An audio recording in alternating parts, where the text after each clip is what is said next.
अपने पास बुलाया और जो फ्यूचर आपका है वो इतना ग्रेट है, वो इतना मार्वलस है, वो इतना गवाहियों से भरा हुआ है। आप हैरान हो जाएंगे कि क्या सचमुच आज मैं कहीं भी नहीं हूं, लेकिन परमेश्वर के दास ने एक बात बोली थी आत्मा में कि जो फ्यूचर मैं तुम्हारा देख रहा हूं वो बहुत ही ग्रेट है। वो इतना ग्रेट है कि आपके परिवार ने उसे कभी नहीं देखा होगा। वो इतना ग्रेट है कि आपने उसे इमेजिन भी नहीं किया होगा।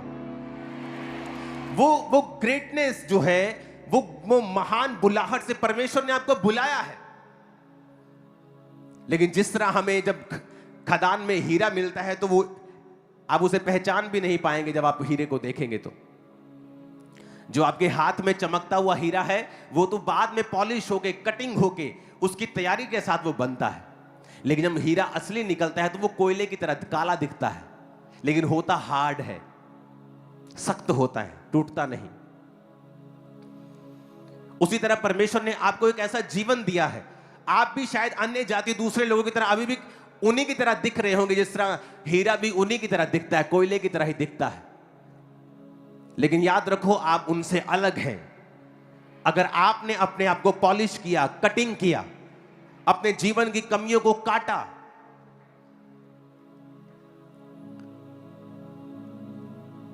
अपने घुटनों के बाहर आके अपने हाथों को उठा के कहो आज जो ये वचन आई थिंक टीम को नहीं मालूम, अभी परमेश्वर की आत्मा ने मुझे दिया है। आप इसे अगर निकाल सकते हैं तो जल्दी निकालिएगा। भजन संहिता 119 उसकी 49 आयत, उसमें लिखा है जो वचन तूने अपने दास को दिया है उसे स्मरण कर, क्योंकि तूने मुझे आशा दी है। मेरे दुख में मुझे शांति उसी से हुई है, क्योंकि तेरे वचनों के द्वारा मैंने जीवन पाया। सब कहो आमीन। 67 आयत 67 आयत में लिखा है उससे पहले कि मैं दुखित हुआ मैं भटकता था, परंतु अब मैं तेरे वचन को मानता हूं। तू भला है, भला करता भी है, मुझे अपनी विधियां सिखा। सब बोलो आमीन। 75 आयत में लिखा है यहोवा मैं जान गया हूं कि तेरे नियम धर्म में हैं और तूने अपनी सच्चाई के अनुसार मुझे दुख दिया है।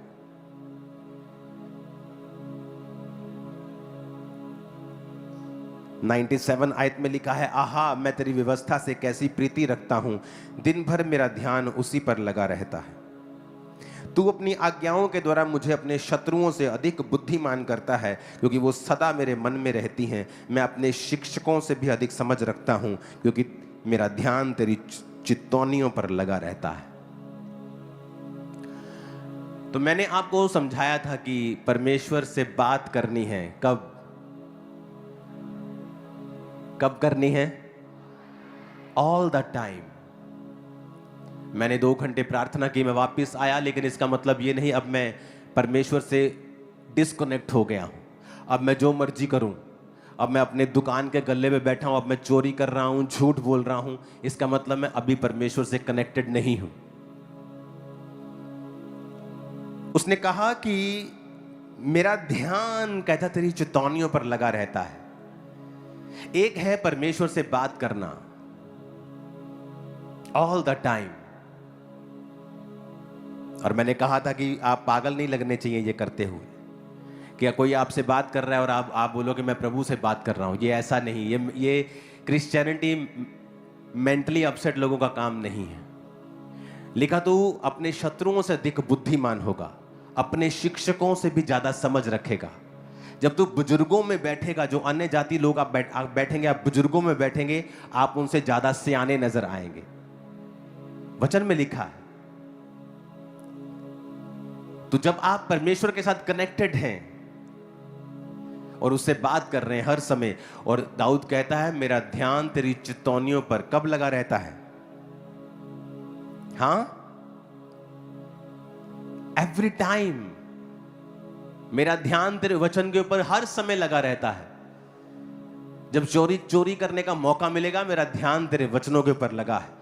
जब व्यभिचार का मौका है, मेरा ध्यान तेरे वचनों के ऊपर लगा है। क्योंकि जब ध्यान परमेश्वर के वचनों के ऊपर लगा रहेगा, आप पाप से बचे रहेंगे। तो क्रिश्चियनिटी सिर्फ 2 घंटे प्रार्थना करना और आधा घंटा फिर बाइबल पढ़ ली, उसके बाद खत्म नहीं हो गया। आप परमेश्वर को अपने संग लेकर चलते हैं एवरी टाइम। Every time. अब जब प्रार्थना पहाड़ के ऊपर हम प्रार्थना कर रहे थे तो परमेश्वर ने मुझसे कहा कि अब इस प्रार्थना को और अधिक डेडिकेशन के साथ करना है। मेरे बच्चे रोज प्रार्थना करते हैं, एवरी डे। उन्हें कहा था कि आप पागल नहीं लगने चाहिए ये करते हुए। क्या कोई आपसे बात कर